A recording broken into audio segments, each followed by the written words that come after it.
Welcome to the Marvelous Moms Club podcast. Discover yourself, break out of mediocrity, and become the mom you've always aspired to be. Here's your host, Kirsten Tyrell. Hello, everybody. Welcome to the podcast today. I am hanging out with Chelsea Andersen. She was recommended to me from a past guest on the podcast, Jessica Harmon, and I'm so excited to share a little piece of her story and her heart with you today. So welcome to the podcast, Chelsea. Thank you. I'm so excited to be here. I'm excited to have you here. So I want you to start by telling everybody how many kids you have. We were just talking about how you're kind of home free right now. They're all in school. So maybe ages and whatever you want to share about your little family. Okay, so I have 4 kids. My oldest is serving a mission right now in Lauag, Philippines, and he's 20. Oh my gosh. Yeah, so I know that's weird. He's coming home in July, so I have an adult child. He left as a teenager and is coming home a man. So that's a weird thing for me. Yeah. And my next oldest is 17. He'll be 18 this summer. And then I have a daughter who's 14 and another daughter who is 11. Awesome. Sounds so fun. And your voice doesn't sound old enough to have children that old. Well, I appreciate that. I am old. I'm 40, so. Oh my gosh. That's not I don't old. know if that's old enough. It's No. not old. It's not old enough to have a 20-year-old, but I do, so. Well, you must have started very, very, very, very young because I did. you're only 8 years older than me, and I, in 8 years, am only going to have like a 15-year-old. So yeah, you started a little bit younger than I did. Yeah, I did. I got married when I was 18, and Oh my gosh. I had him when I was 19. So yeah, young mom. But you hung in there and you've raised them and you're doing a really good job. So that's a winning story, I would say. Well, we'll see. We'll see how they turn out. The oldest is doing good so far. So. Well, that's good. Well, I'm excited for you to share a little bit about like just your life in general. How do you kind of survive? How have you survived motherhood at this point? Because I love having people from different perspectives who have like they're on the older side. Not old as in like you're old, but like your children are older. You're past the baby phase, the toddler phase. What advice would you give to the moms like me who are still struggling in that situation? Well, all I can say to you is that it flies by. And I used to hate it when older people would say that to me, like, cherish the moment because it's going to fly by and it'll be gone. And I'd be like, yeah, whatever. I'm dying here. I can't wait till they're all gone. Yeah. And then all of a sudden, the first one leaves and it's like, oh my heck, how did this happen? They really are growing up so fast. So, I mean, for me, I definitely started young and I wasn't really the mothering type. I was kind of, I played tennis all growing up and I traveled a lot as a kid and as a teenager. And I had a little brother, but I didn't really take good care of him. So becoming a mom at the age of 19 was like really just kind of thrown at me.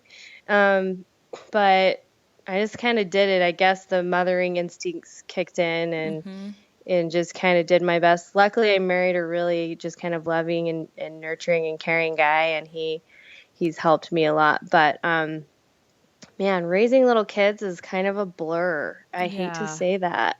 Yeah, I actually agree with you already. People are like I have younger sisters starting to have their kids. They're like, do you remember this or this? And I'm like, I don't, I can't keep which kids straight. It's like once they weren't the baby anymore, I don't remember what they were like as a baby, Like, yeah, I know that some slept better than others. I don't remember their nuances from what my husband can remember more than I can. Like, oh, don't you remember he was really snuggly when he was 2 and 3? And I'm like, really?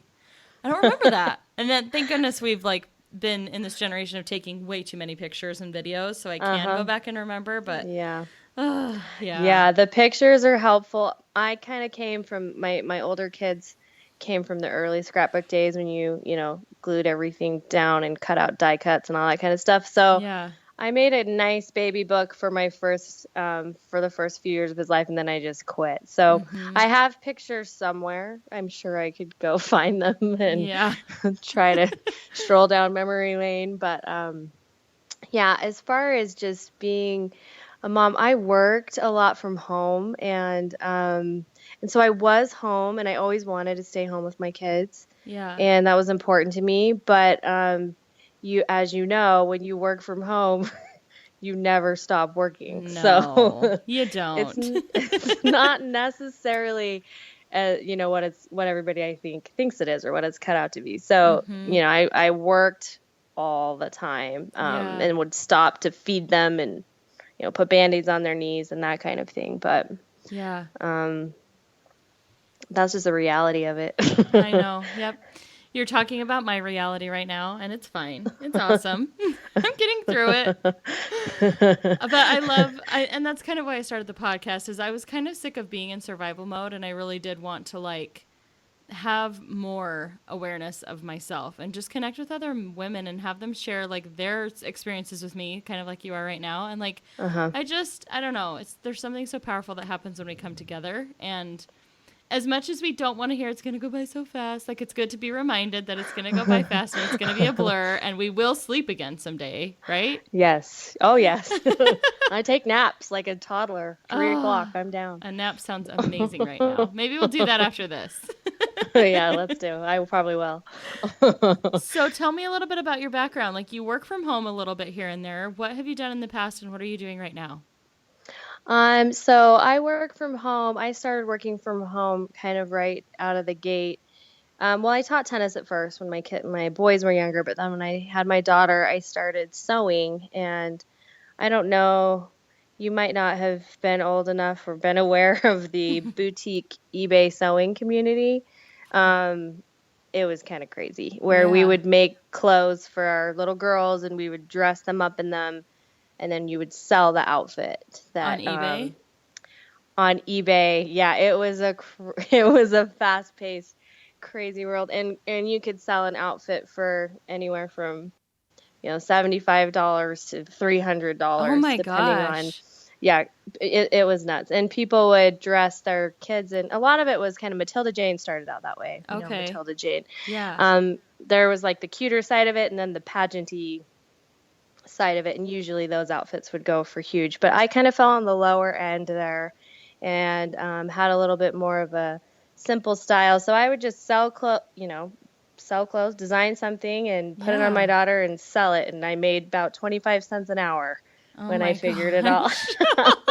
Like, wow, that's not as exciting as I thought it was. It's not working out how I thought, but from there I ended up going to a quilt market with one of my aunts who wanted to become a fabric designer, and I brought a bunch of pictures of my designs, and so I got inspired there to become a sewing pattern designer. So that is what I've done for several years, is design sewing patterns, and then also I had a few fabric lines that I was able to create, and it pretty much ate me alive. Yeah, it was fun. It was really fun, but I would start work at about 10 p.m. and work till about 4 or 5 a.m. That because sounds my kids awful. Yeah, they were was little. awful.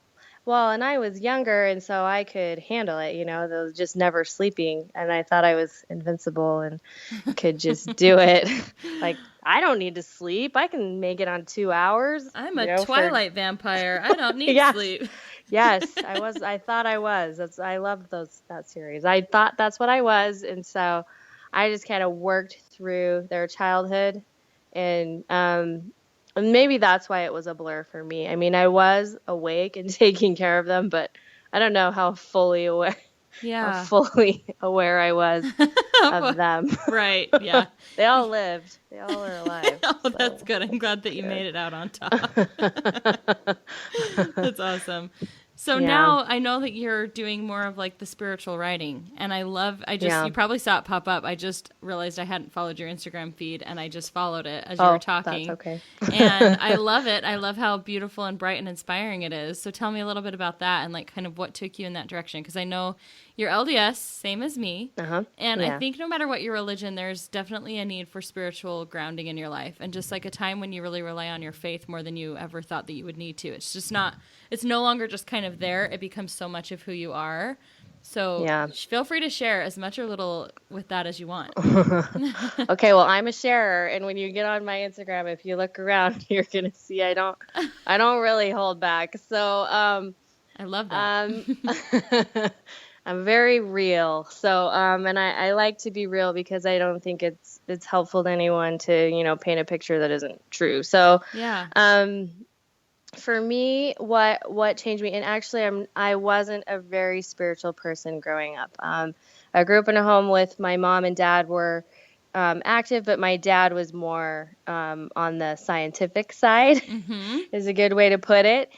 He worked for, the Hill Air Force Base, and he's a physicist, and he never really went to church with us very much. And my mom, they both worked, and so religion just wasn't pushed in my home at all. It was just kind of optional. Mm-hmm. And when I married my husband, he's exact opposite of that. So, and I think maybe I faked him out. We kind of joke about that. He's like, I didn't realize that, you would be sneaking away from Relief Society to go get Diet Cokes at Maverick for 20 years, which I did. I totally did it. I went to Man. lunch by myself. I would never invite anyone to break the Sabbath with me, but I just didn't have a strong or firm testimony. I mean, I had a good testimony, I believed, but I didn't really practice my religion. So, Yeah. and that was up until about 2.5 years ago. Yeah. I was just kind of faking my way through it. And what happened to me was my son, before he went on his mission, and he's always been, and I know people feel this way about their oldest kids. They kind of are always like, they're so amazing. They're going to be Mm-hmm. this amazing person. They're just so good. Well, I totally, thought those things. And he is all of those things. He was a great person. And he just has always been a good boy, really obedient. And so, that's kind of, it's interesting how far I'm going to talk about pornography. Are you comfortable with that? Yeah, that's good. Okay, here I'm goes. glad. So it's kind of interesting how far it has come, even in the 2.5 years since, it came into our life. But he was always wanted to be a seminary teacher and go on a mission, and he was assistant to the bishop, and he was just a good boy. Read his scriptures. I just had never had any complaints about him. And so when he came home and shared with my husband and I that he had a pornography problem, I was like floored. Yeah. Like, what? And that he had been struggling with this. And leading up to that, it was the second half of his senior year. So we had been talking about him putting his mission papers in and just really blindsided. But what happened when he shared that? And I've always been the pornography patrol mom, like crazy filters and let me see your phones and check your phone in and talk about it. I'm a very open person, so it wasn't something that like we didn't talk about. Yeah. And I didn't check up on, but kids are kids, and They're creative. They're creative and they're curious, and I get that. But I always imagined me just kind of going crazy if one of my kids came in and said, I've been struggling with pornography, me like, give me your phone, and, grounding them for 2 months. But there was just a complete calm that had come over me. And my husband is much more calm than I am. So it really would have been me that would have freaked out.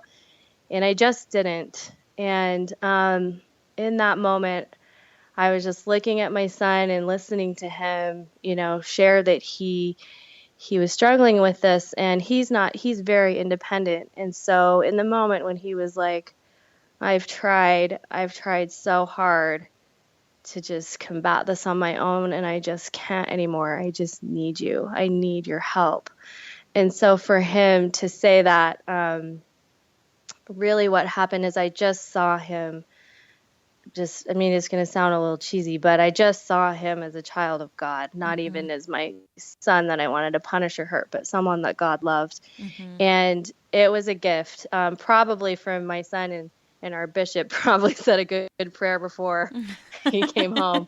Please help Chelsea not lose her mind. And really that's what happened. It was just calm. And the whole experience was a very calm, and heart-wrenching and heartbreaking, but also a very beautiful experience to look back on. And I know that sounds weird because people will say, if that's my worst fear, it's my biggest fear to find out that my kid has been looking at pornography. Yeah. And it is.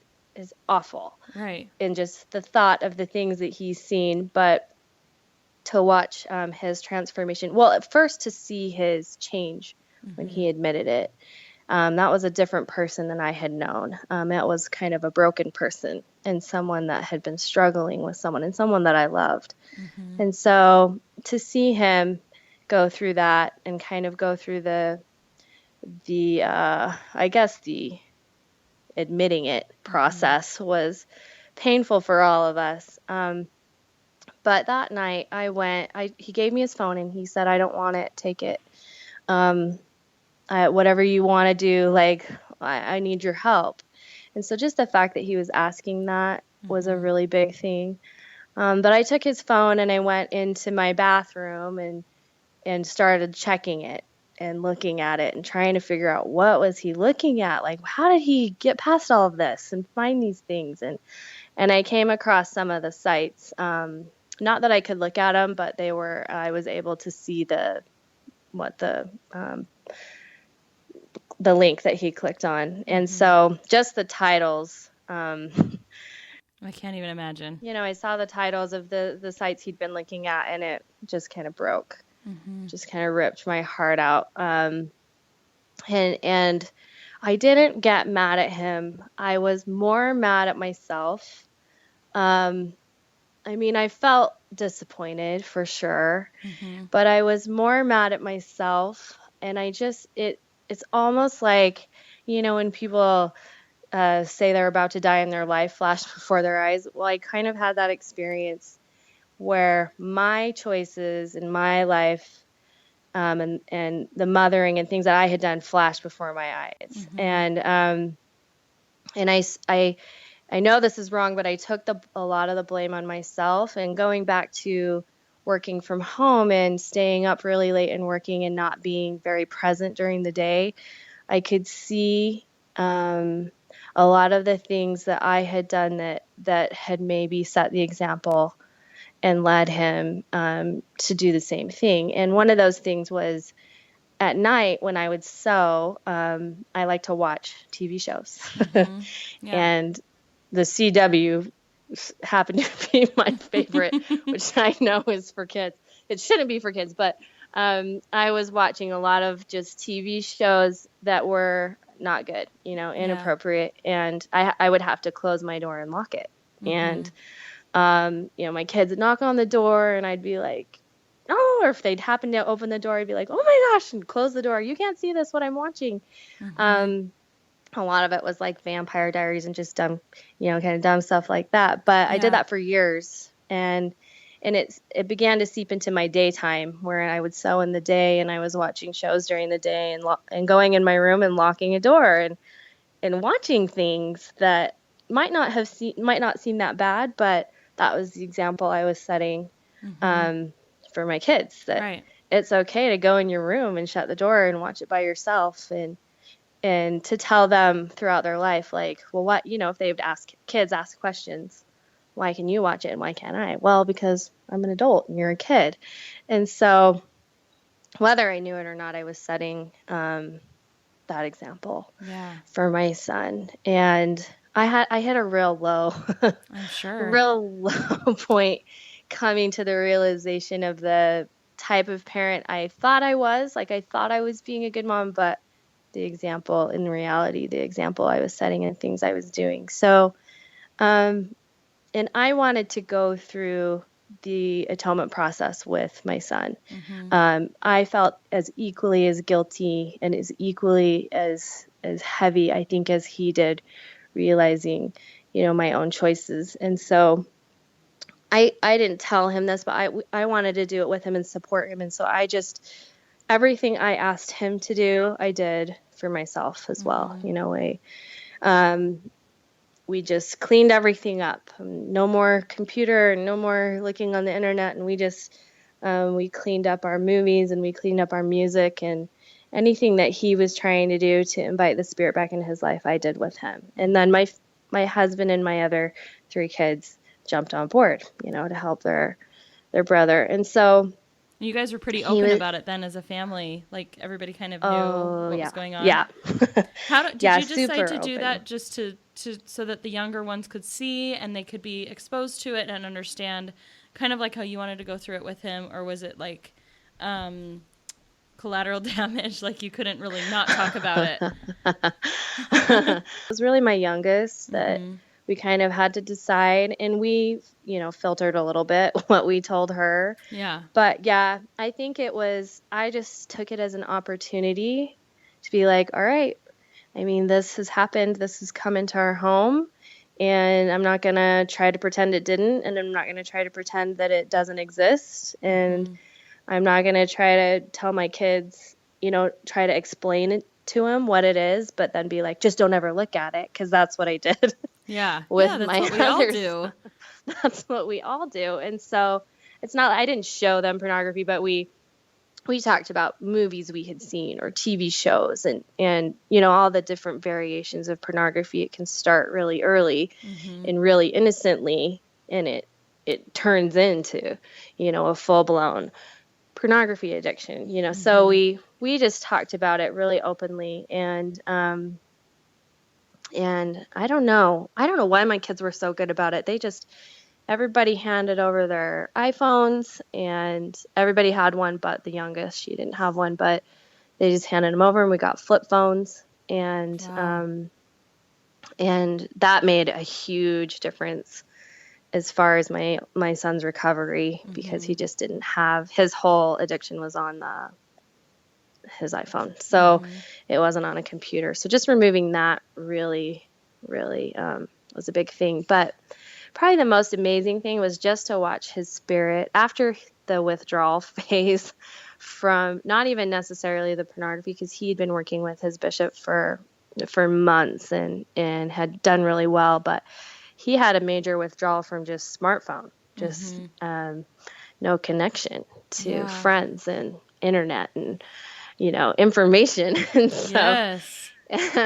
to kind of watch him withdraw from that, but then it took about a week, but then to come out of that and emerge into this happy person that we hadn't seen. We just kind of always tagged him as a grumpy teenager. And there was a real difference in the before and after, and he just had turned into this light, just this happy, fun person. And he progressed really fast, was able to go back to the temple quickly, and then got his mission call, and just went really smoothly. It was amazing. It was amazing. And I know that sounds kind of magical, like the ideal No, but pornography it doesn't, because, story. No, it just sounds like you guys were willing to like make the really hard choices and the sacrifices, and that you didn't play around with it. I think there's so many struggles in life when it's, I will be like really vulnerable right now and say my oldest son, he's hard. Like he's an amazing, amazing kid. I totally think he's going to do some crazy cool things when he grows up, but he challenges me every day to the point where I feel trapped in my life. And I would love to say that I'd like take life by the horns, and I'm like, okay, we're going to figure this out. We're going to do whatever it takes. We're going to, see if we need a family counselor, blah, blah, blah, blah. But no, so many of us get stuck in fear and kind of sweeping it under the rug, and not because of what people will think, just because we know that we have this giant hurdle to overcome, and we'd rather hang out and see if we can just like maybe do it in small chunks and do it by ourselves than ask for help and do the big impactful things. But those are the things necessary, like dieting. We're like, oh, but I'm just gonna like have like a little tiny sugar every day instead of like making the big sacrifices. And I think, so to me, it doesn't sound like a magical story or like an overnight success. It sounds like you guys did some really big things, and you guys had like that strength in numbers. You did it as a family to where it was super powerful. So I really love that a lot. Yeah, it was, and that is just the only thing I can say, that it was the group effort and just the unity, and I think he felt that support and love, and he also, we had the bishop rally around him, and he was very open about it, and he immediately, one of the very first bits of advice I gave to him was, you know what, you have gone through this for a reason. I don't think the Lord like put it in your path, but he allowed you to experience it. and you have you came forward and you asked for help. There's a lot of things here that you did. There's a lot of choices we made as a family just together, and that he made on his own that allowed him to progress really quickly, and also to not relapse, before his mission. And that's not to say he won't come home and struggle. I think we're all going to struggle, but he's learned some really great things. And the main thing that I would say is I do not look back on that experience and cringe That's good. or curse, God, or be angry. It was a life-changing experience. And I think that's one of the biggest things in life, if we can look at our trials and our hardships, is not that Heavenly Father did that to us, but that he allowed it to happen because of the growth and, the experiences that we would gain from that. So that's kind of my thought on it. And then my whole conversion really has come after that, and it's just been continuing that for him and for my other children. So I've just dived into the scriptures and have gotten really better about praying daily and studying the gospel and keeping the Sabbath day holy, which was obviously very hard for me. A struggle in the beginning. And then just going to the temple and all of the things that were promised that are given to us as protection. I've just taken that really to heart, and literally where I think I didn't before. I took it for granted and didn't understand it. And so anytime I'm listening to conference or I read a talk or in the scriptures, a promise is given that if you do this, I promise you that, I'm like, I'm doing it. Yeah. I'm doing it. Because you're like leaving blessings on the table. It's like in business, they say that like, if somebody gives you good business advice and you choose not to do it and you're stubborn and you want to like do things the hard way around, like you're leaving money on the table. You're leaving opportunity every time you have a little bit too much pride. And the same thing goes with spirituality. Like if you know that you're going to feel better and that you're going to have more joy in your life from doing A, B, and C, then why are you trying to not do them? Like it might seem like it's saving you some time or that you're too tired or don't have energy to do it, but the increase that you have from doing those things are 10 times more than you can ever create for yourself. It's like fact, absolutely. So It's fact. The gospel is true. And there's truth, in every aspect of life. Like you were saying, you get out of it what you put into it. And I've always just looked at it as this burden. Like it's just so much. They just want so much from me. And I just don't have anything left to give. And it's like, oh, but wait a second. These promises aren't to say you're never going to have trials and you're never going to struggle and life is just going to be a piece of cake if you keep the commandments. But really what I've learned is that it's just protection. And also it's just made my life, everything just lighter. I can just do things and get through things that would just pummel me before, just have me in my bed for a week crying my eyes out. And now it's like, oh, yeah, that was hard. I can do that, though. I can do this. So I got this. It really is true. Everything they say, that's like been my biggest epiphany. I'm like, everything they've ever said really is true. Why didn't I believe that? Yes, I know. I have those moments all the time where I'm like, I knew this all along. Why did I make my life more difficult than it's had to be? And I think that's a daily thing. I think that we all have daily conversions and daily like come to Jesus moments in so many aspects of our life where we just need to be, we're such creatures of habit, and bad habits form a lot quicker than good habits. And just, even falling out of habits is so easy, but I love that reminder. And I love that your kind of conversion and really fully grasping your faith and your spirituality came after something difficult. And I think I've learned a little bit over the last couple of years too. I always thought people were like, it was so annoying to hear, like, I'm so grateful for that trial because it made me stronger. And I'm like, whatever, I'm in the middle of my trial and I am far from grateful for it. And now I'm kind of on the other side and I'm like, but I wouldn't be me. And I wouldn't have gone through that refiner's fire. And I wouldn't be able to share this with other people and help them to be strong, which is so much more gratifying than even coming out on the other end for yourself, is being able to be that for somebody else. Don't you think? Oh, yeah, absolutely. And I mean, that's why I started my Instagram account. So I quit my sewing pattern business and my fabric design. And I was doing well. I was making some pretty good money at it, but I just decided, you know what, that has just been for me. And there's people who enjoyed the patterns and the fabric. I know that, and it brightened their lives. But on a different level, I just was like, I've been given something, an experience, and I need to share that with others. And so my Instagram started with sharing, and my son gave me permission to share his story and our family's story. And really, that I was kind of like the mommy, I don't know, soldier against pornography. I was just out to destroy pornography. Yeah. And it's just way too big for that. Darn but it.